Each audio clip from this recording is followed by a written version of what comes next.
نہیں تو نہیں وہ یہ تو سب کچھ آپ کی والد صاحب کی پارٹی کے ساتھ بھی ہوا. بالکل جب ضیاء الحق کے زمانے میں ہمارے پاس ایم این ایز تھے، ہمارے 8-9 ایم این ایز تھے، صوبائی اسمبلی کے اندر نشستیں تھیں، ہمارا سندھ اسمبلی میں لیڈر آف دی اپوزیشن تھا، سب کچھ تھا اور مڈل کلاس گھرانے تھے، مگر ضیاء الحق صاحب نے انہوں نے نہیں مانا. تو پھر اس کے بعد ایک میٹنگ ہوئی تھی، ضیاء الحق صاحب کے ساتھ بیٹھے والد صاحب اور میرے پارٹی کے سیکرٹری جنرل تھے اس وقت مولانا عبدالستار خان نیازی صاحب، وہ بھی بیٹھے.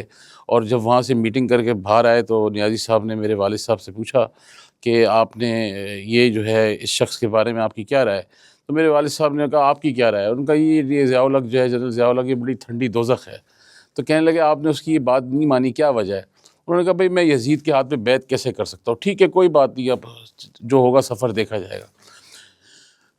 اس میں یہ دیکھیں آپ کہ بہت تکلیفیں لوگوں نے اٹھائیں، اور میں آپ کو صحیح بات بتاؤں مارشاء اللہ کے دور میں پولیٹیشنز نے بڑی تکلیف اٹھائی، مگر اس وقت بھی مارشاء اللہ ایڈمنسٹریٹرز جو آتے تھے ان کے جو اریسٹ کرنے آتے تھے، ہاؤس اریسٹ کرنے آتے تھے، جیلوں میں ڈالنے آتے تھے، ان کے اندر بھی ایک تمیز تھی، تہذیب تھی. وہ آتے تھے بڑے ادب سے ساتھ بیٹھتے تھے اور کہتے تھے جی ہمیں آرڈر ہے، آپ کو لینے آئے ہیں، لے کے جائیں گے، یا ہاؤس اریسٹ کرنے آئے ہیں، چاروں طرف سے آپ کا گھر یہ ہمارے ساتھ تو آئے دن ہوتا رہتا تھا.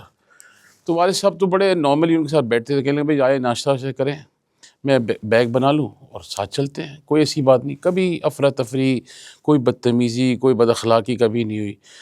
پھر اس کے بعد الطاف حسین صاحب کو لانچ کر دیا گیا ہمارے لیے، وہ سارا ہمارا جو ووٹ بینک تھا وہ وہاں ٹرانسفر کر دیا گیا.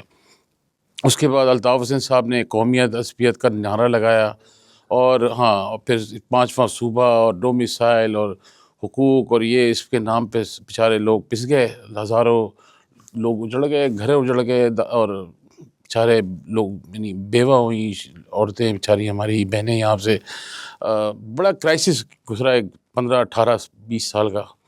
اس کے بعد بھی ہمارے جماعت کی طرف سے یا اور بھی جو جماعتیں ہیں جن کے خلاف آپریشنز ہوئے، جن کے خلاف ان کے لیڈرشپ کو ہٹا دیا گیا، گورنمنٹ چھین لی گئی، سب کچھ. یا آپ یہ دیکھیں نا میاں نواز شریف صاحب، بے نظیر بھٹو صاحبہ، اس کے علاوہ مفتی محمود صاحب کی صوبہ سندھ کی صوبہ سرحد کی گورنمنٹ، انہوں نے اپنے سٹینڈ پہ اختر مینگل کے والد کے لیے انہوں نے ڈیزالو کری.